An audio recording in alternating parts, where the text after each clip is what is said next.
আসসালামু আলাইকুম প্রিয় এইচএসসি আলিম শিক্ষার্থীদেরকে মিনার একাডেমির পক্ষ থেকে আন্তরিক অভিনন্দন। তোমরা অবশ্যই ভালো আছো। আজকে আমি এইচএসসি হায়ার ম্যাথের ম্যাট্রিক্সের আরেকটি গুরুত্বপূর্ণ টপিকস নিয়ে আলোচনা করব। সেটি হচ্ছে আমরা আলোচনা করব আজকে ম্যাট্রিক্সের কিছু কন্ডিশন নিয়ে।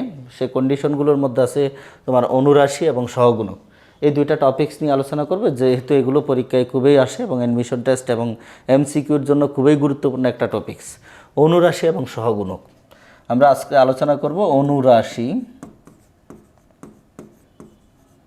ও সহগুণক। একটু খেয়াল করো, অনুরাশি আর সহগুণক। আমি একটা ম্যাট্রিক্স লিখলাম, বর্গ ম্যাট্রিক্স 1 2 3 4 5 6 7 8 9। এখন আমি এখান থেকে এই বুক্তিটাকে কি বলবো? এটা হচ্ছে A11, আর এই বুক্তিটা কি A12, আবার এই বুক্তিটা কি A13। যদি এখন আমি তোমাকে বলি A13 এর সহগুণক কত, সহগুণক কত, তুমি একটু সিম্পলি চিন্তা করো। এখানে সারি হচ্ছে কয় নাম্বার? 1 নাম্বার, কলাম হচ্ছে 3 নাম্বার। তুমি এখানে যেই জিনিসটা থাকবে A13 বলতে পারে, অথবা এখানে এটাকে বলতে পারে 3 এর সহগুণক কত, 3 এর সহগুণক কত। একটু খেয়াল করো, দুইভাবে প্রশ্নটা আসতে পারে। A13 বুক্তির সহগুণক কত বলতে পারে, অথবা 3 বুক্তিটার নাম দিয়েও বলতে পারে সহগুণক কত। তাহলে তোমাকে যদি এভাবে বলে 3 এর সহগুণক কত, তুমি খেয়াল রাখবা 3 সংখ্যাটি, এই 3 নাম্বারটি কয় নাম্বার সারি এবং কয় নাম্বার কলামে আছে। দেখো তো 3 নাম্বারটি কয় নাম্বার সারিতে আছে? 1 নাম্বার সারিতে আছে, 3 নাম্বার কলাম আছে। 1 নাম্বার সারি এবং 3 নাম্বার কলাম বাদ দিলে বাকি যে 4টা বুক্তি আছে সেটার কোনাকুনি গুণ করলে আমরা সরাসরি সহগুণক পেয়ে যাব। তাহলে দেখো প্রিয় শিক্ষার্থী বন্ধুরা, কীভাবে আমরা নির্ণয় করব? সহগুণক বের করার সময় সবসময় -1 হোল টু দি পাওয়ার সারি সংখ্যা প্লাস কলাম সংখ্যা। তো সারি কত? 1, কলাম হচ্ছে 3, তাহলে 1 + 3। এরপর বাকি দেখো 1 1 নাম্বার সারি এবং 3 নাম্বার কলাম বাদ দিয়ে যে বুক্তিগুলো আছে, একটা হচ্ছে 4 5 7 8। একটু খেয়াল করো, তাহলে এখানে দেখো -1 হোল টু দি পাওয়ার কত? 4। -1 এর পাওয়ার জোর হলে মাইনাসটা ভেনিশ হয়ে যায়, আর -1 এর পাওয়ার ভিজুর হলে মাইনাসটা থেকে যায়। এখানে যেটা দেখতেছো -1 এর পাওয়ারটা কি জোর, জোর হওয়ার কারণে এটা মাইনাস থেকে যাবে, সরি মাইনাসটা ভেনিশ হবে, থাকবে না মাইনাস। আর এখানে সরাসরি কোনাকুনি গুণ করলে এটা হবে কত? 32 -4 আর 8 মাল্টিপ্লাই করলে গুণ করলে 32, আর 7 আর 5 গুণ করলে কত? 35, তাহলে অর্থাৎ -3। এটাই হচ্ছে সহগুণক। এটাই কি সহগুণক। তো সহগুণক কীভাবে বের করব? যে বুক্তিটা সহগুণক বের করতে বলবে তার সারি আর কলাম বাদ দিয়ে দিব, তার সারি আর কলাম বাদ দিব। সবসময় -1 থাকবে, -1 এর পাওয়ার হবে সারি সংখ্যা প্লাস কলাম সংখ্যা, এবং ওই সারি আর কলাম বাদ দিয়ে বাকি যে 4টা বা বুক্তি থাকবে তাদের কোনাকুনি গুণ করে আমরা যেভাবে ম্যাট্রিক্সের মান নির্ণয় করি সেইভাবেই আমরা সহগুণকটা বের করে ফেলব। আর অনুরাশির ক্ষেত্রে পার্থক্য কোথায়? দেখো আমি যদি সেম A13 সহগুণক না করে অনুরাশি বের করি, দেখো A13 এর অনুরাশি যদি আমি বের করি,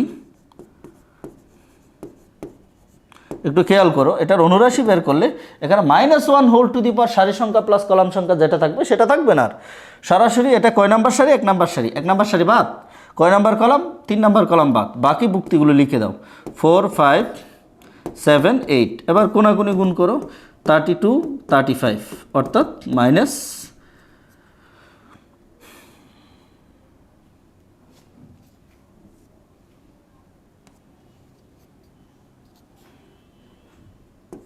দেখো 32 - 35 অর্থাৎ -3 আনসার।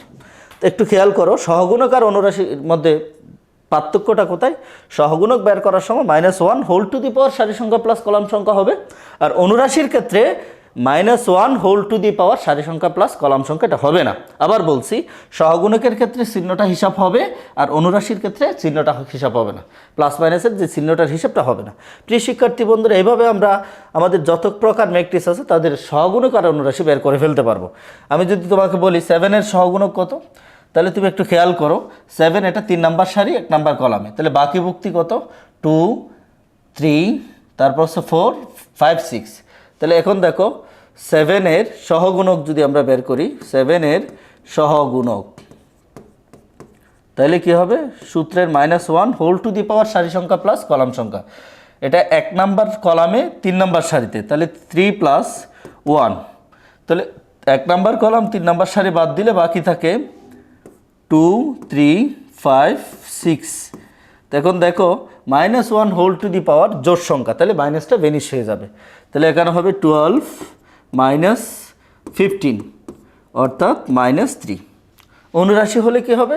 ঠিক সেমভাবে।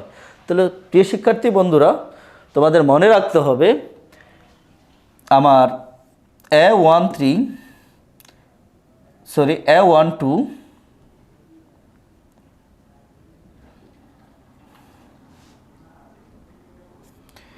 দেখো একটা ম্যাট্রিক্স আমরা লিখলাম, সেটা হচ্ছে A11 A12 A13 A21 A22 A23 A31 A32 A33। এই ম্যাট্রিক্সটাতে দেখো একটু খেয়াল করো, এই ভুক্তিটা 1 2 আর এই ভুক্তি এই ভুক্তি এই ভুক্তি, এই 4টা ভুক্তির অনুরাশি আর সহগুণক পরস্পর বিপরীত আসবে।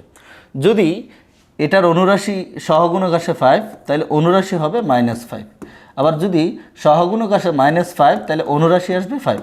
অর্থাৎ অনুরাশি যেটা আসবে সহগুণক তার বিপরীত আসবে।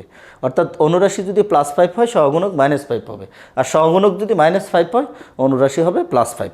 প্রিয় শিক্ষার্থী বন্ধুরা, এখানে সবচেয়ে মজার বিষয় হচ্ছে i + j = বিজোড় সংখ্যা হলে, কি সংখ্যা হলে?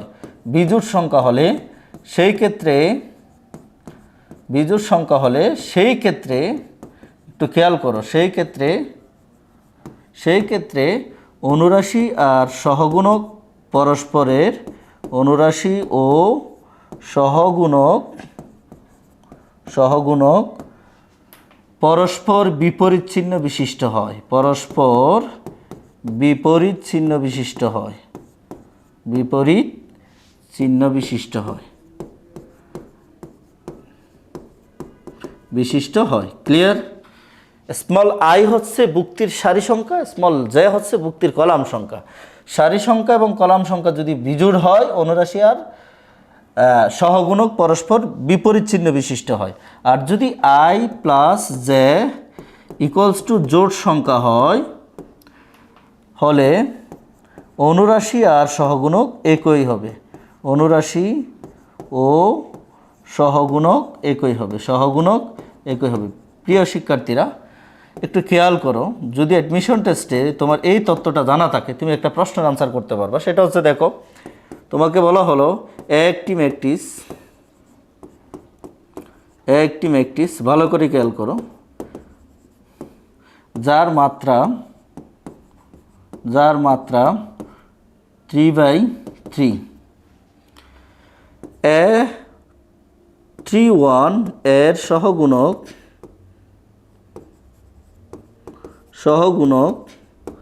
5 হলে A31 এর অনুরাশি কত? একটু খেয়াল করো, খুব সুন্দর একটা প্রশ্ন, অনুরাশি কত? একটু খেয়াল করো তো, একটি ম্যাট্রিক্স যার মাত্রা হচ্ছে 3/3, তাই 3/3 ম্যাট্রিক্স মানে কি? বর্গ ম্যাট্রিক্স। তাহলে A31 এর সহগুণক যদি 5 হয়, A31 এর অনুরাশি কত? প্রিয় শিক্ষার্থী বন্ধুরা, আমি এখানে কিন্তু একটা টেকনিক বলছি, একটা ট্রিক্স বলছি, সেটা হচ্ছে i + j = বিজোড় হলে অনুরাশি আর সহগুণক পরস্পর বিপরীত চিহ্ন বিশিষ্ট হবে, আর i + j জোড় সংখ্যা হলে অনুরাশি আর সহগুণক পরস্পর একই হবে। তো এখন দেখো তো i এর ভ্যালু কত? এখানে i এর ভ্যালু হচ্ছে 3 আর j এর ভ্যালু কত? 1। তাহলে সুতরাং i + j = কত? 3 + 1 = 4। তাহলে জোড় সংখ্যা, তো জোড় সংখ্যা হলে কি হবে? একই হবে। তাহলে এখন তুমি একটু খেয়াল করো তো, কি ইজিলি প্রশ্নটার আনসার দেওয়া যাচ্ছে। A31 এর সহগুণক 5 হলে তাহলে A31 এর অনুরাশি কত হবে?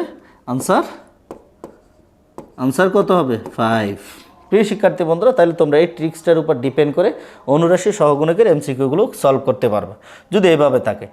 আর যদি এভাবে নাও থাকে, তুমি অনুরাশি আর সহগুণক আমি যেভাবে বের করছি সেভাবে বের করবা। যার যেই ভুক্তিটার অনুরাশি এবং সহগুণক বের করতে বলবে, সেটার সারি এবং কলাম বাদ দিবে, যদি সহগুণক হয় -1 হোল টু দি পাওয়ার সারি সংখ্যা প্লাস কলাম সংখ্যা হবে, আর যদি অনুরাশি হয় -1 হোল টু দি পাওয়ার সারি সংখ্যা প্লাস কলাম সংখ্যা হবে না। অর্থাৎ অনুরাশিতে চিহ্নের হিসাবটা হয় না, সহগুণকে চিহ্নের হিসাবটা হয়। প্রিয় শিক্ষার্থী বন্ধুরা, তোমরা অবশ্যই বুঝতে পেরেছো কীভাবে আমরা অনুরাশি এবং সহগুণক বের করব। তোমরা তোমাদের বইয়ের যেই সকল পার্টে অনুরাশি এবং সহগুণকের যেই প্রবলেমগুলো আছে এগুলো আশা করি শেষ করে ফেলতে পারবা। সবাইকে আবারও মিনার একাডেমিতে ক্লাস করার জন্য আন্তরিক ধন্যবাদ জানিয়ে আমার ক্লাস এখানে শেষ করছি। আসসালামু আলাইকুম ওয়া রাহমাতুল্লাহি ওয়া বারাকাতুহু।